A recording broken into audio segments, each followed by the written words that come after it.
Welcome to the Crochet Crowd, as well as my friends at yarnspirations.com. This is the Timeless Tunisian. This is the final. This is the border, and I do apologize for my delay. I've been fighting off a bit of depression, and sometimes the comments on YouTube are pretty hard to hear. I try not to make mistakes, but I am human, and sometimes the comments are really quite rough. So what I'm going to do today is get you started on the edging of the round. Let's not make this video about me. It's about we as the community, and let's finish this together. So we're gonna start right here when it comes to starting the border, and we're gonna work our way across, and then we're gonna go down the sides. So you're gonna use the same hook. If you have the same size hook that you've been using that doesn't have the Afghan hook, you can use a regular size crochet hook if that helps you to use that and speed you along.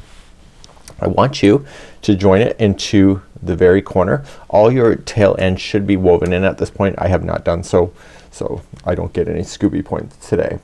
Okay, so it took me a little bit to understand what to do here. So we're going to go into the corner, and we're going to just join. So all the tail ends should be woven in at this point. So you're just going to attach it with a slip stitch, and then we're going to begin. So just what we want to do is chain one, and in the same one that you were just in, you're just going to yarn over, and you're going to go in and yarn over, pull through, and just pull up a little bit higher so it's like a chain two height, and you're going to skip the next stitch here and go to the next one over here. Just if you're not sure, just roughly guess. So you're gonna yarn over and going into the top there, and just give it a bit of slack, and then yarn over, pull through all 5 loops, chain one. Now to do the next one, you're going to go into the same one that that last one was in. So yarn over and going in, pull through, give it the slack of a chain two height, skip the next one, and just roughly go into the next one after that. Just guess if you're not sure. You can make it work, right? So we're going across the top in the same fashion. And once you see the 5 loops, you can pull through everything, and then you're gonna chain one. So we go into the same one that you were just in. So yarning over, going in, give it a bit of slack, skip one, yarn over, go to the next one, then pull through all 5 loops.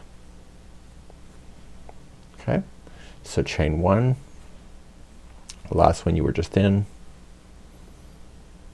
skip one, yarn over, go to the next one, and you're gonna do this all the way across. So just roughly guess on how this is going to work out all the way across, and I'll see you at the first corner to show you how to go down the sides.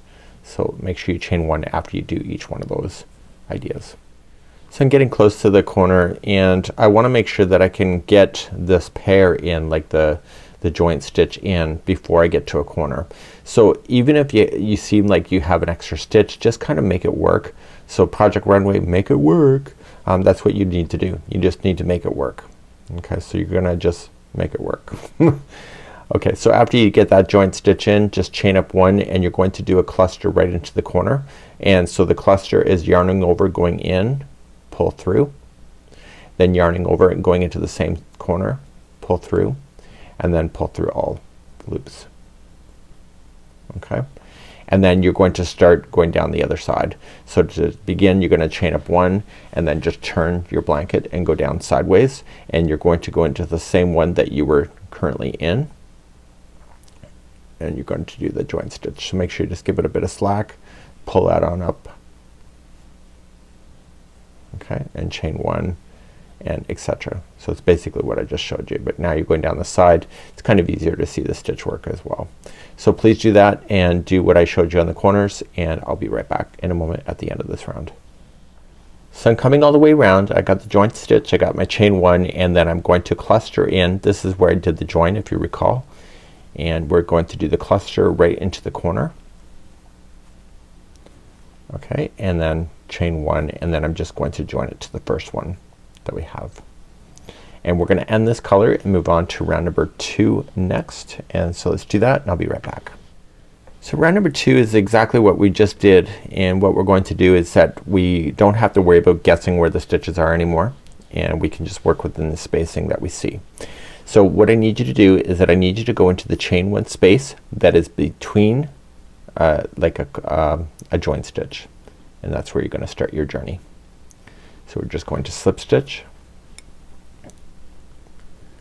and then you're going to chain 1, and in the same one that you're here, you're going to do these join stitches again. So yarn over, come into the same one that you're currently with, you're going to pull through, and then you're gonna come into the next chain 1 space that separates those, and then you'll pull through all 5 loops. Okay, after you have that done, chain 1, and you'll come into the same chain 1 space you were just in, and then you'll come into the next one after that.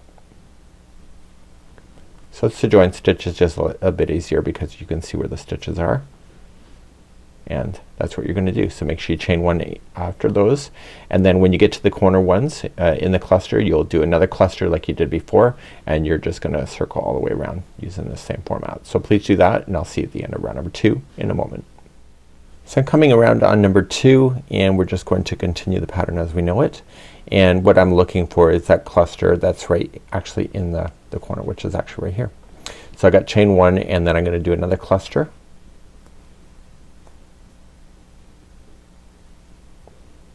I'm just gonna say it, I do a lot better when there's ergonomic hooks versus hooks that don't have the gripping. So if I had the same size hook, I'd be using it for sure. After you get that cluster in, you're gonna chain 1, and then you're going to join it to the beginning here of where you started. So rounds number 3 and 4 is exactly what I just showed you. So you'll start off in the space just after a corner, you'll do your chain 1, and you'll start your joining stitch all the way over, and then you'll get to the other side, you'll do your corners as you know it, and you're going to do rounds number 3 and 4 on your own. You can choose your colors. It actually is pretty cool, and I'm gonna leave you here because honestly I don't think I need to show any more. I've already shown you before in the previous tutorials on how to weave in your yarn tails, so you can do that, and this will conclude then the Timeless Tunisian Blanket by Yarnspirations.com.